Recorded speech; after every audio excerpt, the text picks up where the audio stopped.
The following initial value problem. Initial value problem की समस्या है, क्वेश्चन आईडी 092, CSIR ने 2023 में पूछेगी जून में। इसको सॉल्व करेंगे, ठीक है। इसका हल बड़ा ही आसान है। देखो कैसे। सबसे पहले हमें क्या दिया है, बस थोड़ी चीजें आपको पता होनी चाहिए कि ये आपको आईवीपी दी है, ओके। तो u0 पर जो जीरो वैल्यू ले रही है, which of the following is correct. पहला क्वेश्चन क्या है, the function gtu t square u to the power 1/5 does not satisfy the Lipschitz condition with respect to u in any neighborhood of q। मैं आपको बता दूं with respect to u Lipschitz condition satisfy करने का मतलब क्या होता है, ठीक है। याद दिला देता हूं जिनको नहीं है। ftU अगर कोई फंक्शन है u और t का, ओके, सो इसको हम बोलते हैं विथ रिस्पेक्ट टू u ये लिप्शिट्ज़ कंडीशन सेटिस्फाई कर रहा है अगर ये सेटिस्फाई होता है। कोई कांस्टेंट एग्जिस्ट करता है इस तरीके से। ये ध्यान रखना जो मैं पहले बता रहा हूं, फिर मैं इसको मिटा दूंगा क्योंकि इसकी जरूरत नहीं है।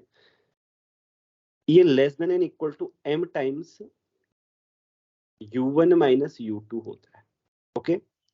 सॉरी u1 माइनस u2 सभी u1 u2 के लिए आपके डोमेन में, जिस डोमेन में भी ये फंक्शन है।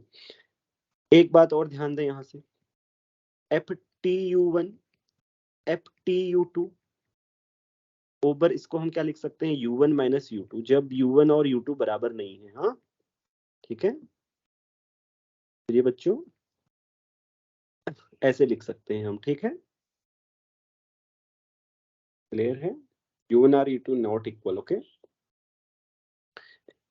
इस कंडीशन में भी u1 u2 इक्वल नहीं होते, हाँ ये बता दूं मैं, नॉन इक्वल के लिए होता है वो। अब देखो हम क्या करेंगे, taking limit u2 tends to u1, okay.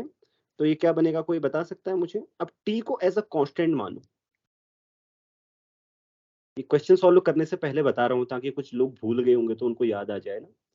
ये क्या बनेगा, कोई बता सकता है, ये जो अंदर की चीज है। चलो देखते हैं। वेरी गुड, क्या बनेगा, del F over del U. हाँ good, del F over del U at u1, right. u1 पर हो जाएगा ना, ओके गुड।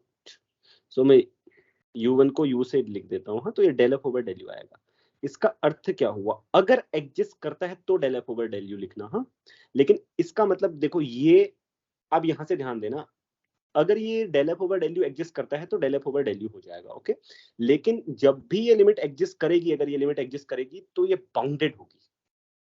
अगर ये मतलब del F over del U अगर एग्जिस्ट करता है तो बाउंडेड होगा, वो किससे, 0 से लेकर उसका मॉडुलस m के बीच में होगा।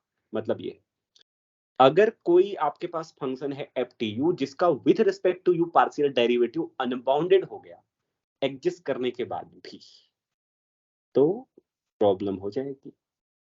तब फिर आपका फंक्शन लिप्शिट्ज़ कंडीशन को सेटिस्फाई नहीं कर सकता, ठीक है। तो आप इसको हटा दो यहां से। समझ गए ना आप लिप्शिट्ज़, आपको दिमाग में आ गया होगा क्या होता है लिप्शिट्ज़ कंडीशन का मतलब, ओके। इसको हटा देता हूँ, ठीक है।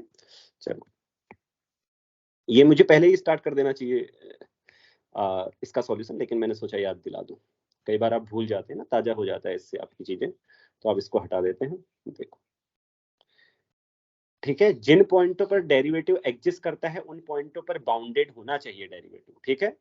ये हमने सीखा, जहां पर एग्जिस्ट करता है, अनबाउंडेड नहीं हो सकता मतलब डेरिवेटिव अगर एग्जिस्ट करता है तो। देखो अब ये आपको फंक्शन दिया है, अच्छा मैं दूसरी पेन से लिखूं, सॉल्यूशन ए का सॉल्यूशन है। फंक्शन हमें क्या दिया है, gtu t square u to the power 1/5, okay. ये दिया है, इसका हम with respect to u derivative करते हैं। डेल ओवर डेल u करें तो क्या आएगा हमारे पास, बताइए क्या आएगा। टी स्क्वायर ऐसे रहेगा, u to the power 1/5 minus 1 होगा ना। 1/5 माइनस 1 क्या होता है, -4/5, हाँ या ना।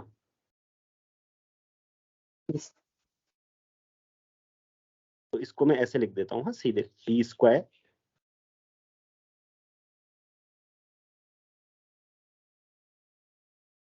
ओके 4/5, ओके ठीक है। अब आप मुझे बताइए, चलिए 0 पर तो ये एग्जिस्ट ही नहीं करता, ठीक है छोड़िए। u0 ना हो, मतलब कोई भी नेबरहुड ले लीजिए आप 0 का, ठीक है, u इक्वल टू 0 का कोई भी नेबरहुड ले लीजिए ऐसे, तो क्या ये फंक्शन बाउंडेड रहेगा? जो ये फंक्शन आया है, is it bounded in the neighbourhood of zeros? क्योंकि 0 के अलावा नेबरहुड का मतलब क्या बोल रही हैं? कोफिशिएंट 1/5 होगा कौन होगा 1/5? सर। -5/4 की जगह 1/5 होगा, डेरिवेटिव हो रहा है। Okay okay okay, thank you, yes. Minus really, oh derivative हो रहा है ना, सॉरी, तो मैंने हाँ, right, you are right, so it will be 1/5, right, not minus, okay. Coefficient के लिए मैंने इंटीग्रेशन कर दिया, पावर के लिए डेरिवेटिव कर दिया, ये गजब बात हो गई ना, दोनों चीजें देखा, कोफिशिएंट में कोई बात नहीं, चलो उससे वैसे भी फर्क नहीं पड़ता है फिलहाल के लिए सॉल्यूशन में, बट ऐसा होना नहीं चाहिए, ठीक है, हमें चीजों को सही से करना चाहिए। तो is it bounded in the neighbourhood of zeros? Exist, पहले तो मैं बता दूं, del F over del U exist, यहाँ पे लिखना भी चाहिए exist, del F over del U exist and unbounded in any neighbourhood of zero, any neighbourhood of zero, NBD of zero. क्यों? क्योंकि जैसे ही आपका u 0 की ओर जाएगा, ये क्वांटिटी इन्फिनिटी की ओर टेंड करेगी, है ना। t को किसी फिक्स कर लो, t को पहले, हाँ, fixing t, so as u tends to 0 then this will be goes to infinity, right, this will be going to infinity, so it is not bounded but it should be bounded, जैसा कि मैंने दिखाया आपको, क्योंकि unbounded नहीं हो सकता derivative. so the first condition says correct कि does not satisfy the Lipschitz condition, अगर Lipschitz condition satisfy करता तो डेरिवेटिव अनबाउंडेड नहीं होना चाहिए, okay, so there is no solution for the IVP, what will you do about it? इसको सही करेंगे या गलत करेंगे, बोलिए। there is no solution for the IVP, you should answer this in a blink of an eye. Zero Yes, solution. 0 is the solution, right, it's very easy, u equal to 0 is the solution, so it is बहुत wrong है यहाँ, क्योंकि there is no solution बोल रहा है, u equal to 0 put करो, आप satisfy हो रही है या नहीं हो रही है, 0 पर 0 वैल्यू दे रहा है फंक्शन 0, और यहाँ 0 रखो, यहाँ भी 0, दोनों साइड बराबर आ रही है, there exist more than one solution for IVP, it is also correct. क्यों, मैं आपको बताऊं, एक तो u इक्वल टू 0 है ना, one is u equal to 0, another solution can be obtained like this, du by u to the power 1/5, okay, so dt into t square dt, okay अब इसको आप वेरिएबल सेपरेट हो गए, इसको आप integrate करके एक सॉल्यूशन निकाल देते हैं, वो सॉल्यूशन एग्जिस्ट कर रहा है, लाइक आप सॉल्व कर सकते हैं ना, you can solve it, I don't need to solve it, so you will find another solution, okay, so I don't need to solve it।